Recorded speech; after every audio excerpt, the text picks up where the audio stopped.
Pour moi, il n'y a pas vraiment de différence entre toutes ces disciplines. Alors, en tout cas, chez moi, elles sont complètement reliées, puisque les objets en volume que je fabrique toujours préalablement avant de faire un tableau, je les fabriquais en volume. Tous les objets qui figurent sur le tableau, tout est préfabriqué quelque part. Donc je fabrique, et quelquefois la fabrication de ces objets qui figureront au tableau, hein, j'insiste un peu parce que c'est une démarche un peu particulière. Enfin, c'est une démarche qui est particulière mais qui n'est pas rare, parce que je ne sais pas très bien en Chine comment ça se passe, mais en Occident, depuis au moins le XVIe siècle, quelques artistes ont procédé comme ça.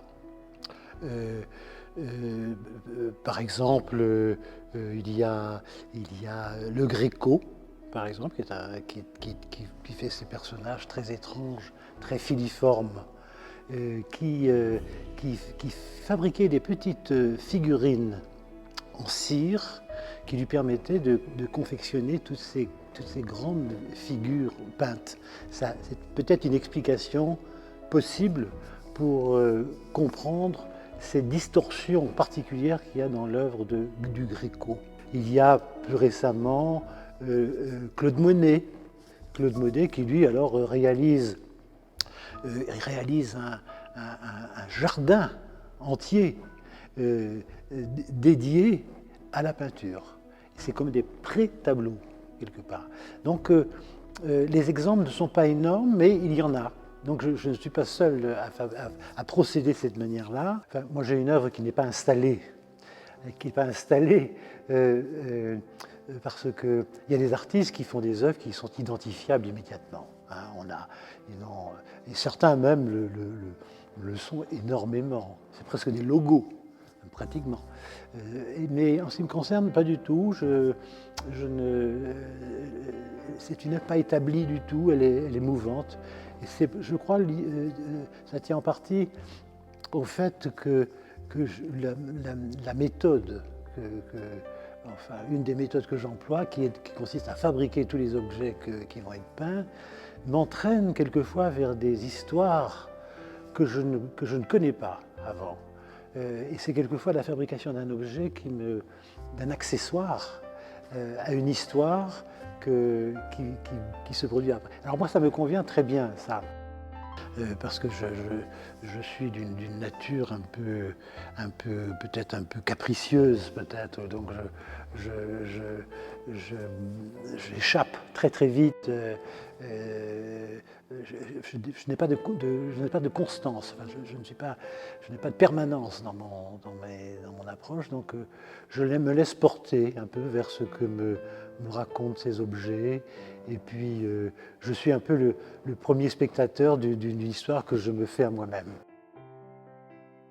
Les Occidentaux ont rencontré l'art de Chine au XVIIe siècle, qui existait depuis bien avant, mais enfin, la Chine a immédiatement intéressé les Occidentaux. Et le XVIIIe siècle, effectivement, vous avez raison de signaler que quelques petits objets qui traînent par-ci, par-là, évoquent de manière un peu fantaisiste, je pense, la Chine. Et donc moi j'ai rencontré la Chine, je dirais très tôt, avant même que je m'en serve. Voilà, j'ai perçu qu'il y avait là une espèce de gisement.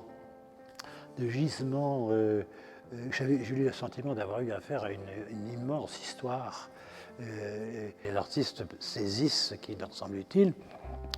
On prend des choses et puis on les intègre dans notre histoire, et l'histoire devient une autre histoire. Voilà, c'est comme ça que les cultures se rencontrent. Et les artistes sont utiles pour ça. Hein. Ils prennent des choses parfois incongrues, des choses étranges, des choses qui ne semblent pas essentielles. Mais donc moi j'ai utilisé beaucoup ça. J'ai utilisé ça, et notamment une chose qui me sert tout le temps, qui est une chose très permanente pour moi, c'est l'organisation des vides et des pleins dans la peinture chinoise. En Chine et en Orient, me semble-t-il en général, l'organisation des vides et des pleins se fait très différemment. L'ensemble du tableau, en haut à droite du tableau ou en bas à gauche du tableau, est aussi important que le centre. Voilà. L'intérêt du tableau est dispersé sur l'ensemble de la surface du tableau. Et donc la quantité de vide, est beaucoup plus importante que la quantité de plein. En Occident, on parle d'espace positif et d'espace négatif. Voilà. Et l'espace négatif, en Occident, est peu utilisé, alors qu'en Chine, il a beaucoup d'effets. Et c'est un espace libre. C'est comme l'usage de l'obscurité, par exemple. La peinture du XVIIe siècle en Occident est très sombre. Et moi, j'ai un goût aussi pour l'obscurité. Et l'obscurité, c'est comme un espace vide. On ne voit rien, on ne voit pas. Et ce qu'on ne voit pas, on doit l'imaginer. Voilà. Le spectateur doit faire ce travail de remplacer, de remplir les vides, quelque part. Donc, l'obscurité, c'est remplit la même fonction, quelque part, que l'espace vide. Il est vide, mais c'est un silence assourdissant. Comme tout le monde, je crois que ce qu'on aime, c'est ce qui nous complète, plus que ce qui nous ressemble. Donc, je trouve par contre que l'art chinois s'autonomise. La Chine a maintenant des artistes qui sont authentiquement, véritablement chinois. C'est-à-dire qu'ils ne doivent absolument rien à personne. Ils ont une approche du monde, ils ont un regard sur le monde, ils ont une manière de comprendre le monde, de le traduire, qui leur est propre, qui est quelque part un peu inimitable. Et je pense que l'art chinois est assez vite identifiable maintenant. Mais l'art chinois a une manière qui lui est propre. On le voit très clairement maintenant. Moi, j'étais frappé d'une chose qui m'a beaucoup touché, c'est l'extrême application des Chinois sur la peinture. Et on est quelquefois désespéré de voir le peu de temps qu'un spectateur passe devant un tableau comme ça. Alors qu'en Chine, j'étais très surpris, je ne suis pas le seul à le dire. Beaucoup de gens sont très surpris du soin, de l'application des Chinois à observer, à regarder la peinture. Ils regardent, et ils observent. Et ça, pour un peintre, c'est le premier des cadeaux. Alors moi, je crois qu'il y a quelque chose de très singulier chez les Chinois, chez les Français, chez les Allemands. Il y a toujours quelque chose de différent. Il ne s'agit pas de démontrer qu'il y en a une qui est supérieure à l'autre. Il s'agit simplement de faire apparaître les différences.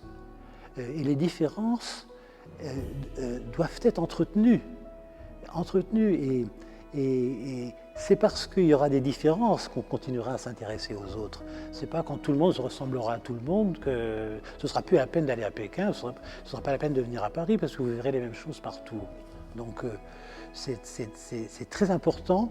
C'est très important de communiquer sur le plan international en faisant très attention que les choses ne se confondent plus. Non, ce que je peux espérer, c'est que nos relations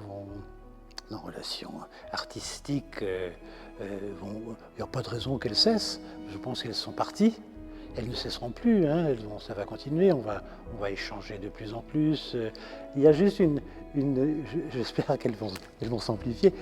Tant que l'échange enrichit les œuvres d'art, il faut les continuer, il faut les entretenir, il faut les nourrir, il faut en faire davantage. Donc, pour l'instant, on est dans une phase très positive. Donc, puis après, c'est l'intelligence des hommes, des hommes et des femmes, bien sûr, qui fera que tout ça va se bonifier. C'est comme ça, ça devrait pouvoir se passer.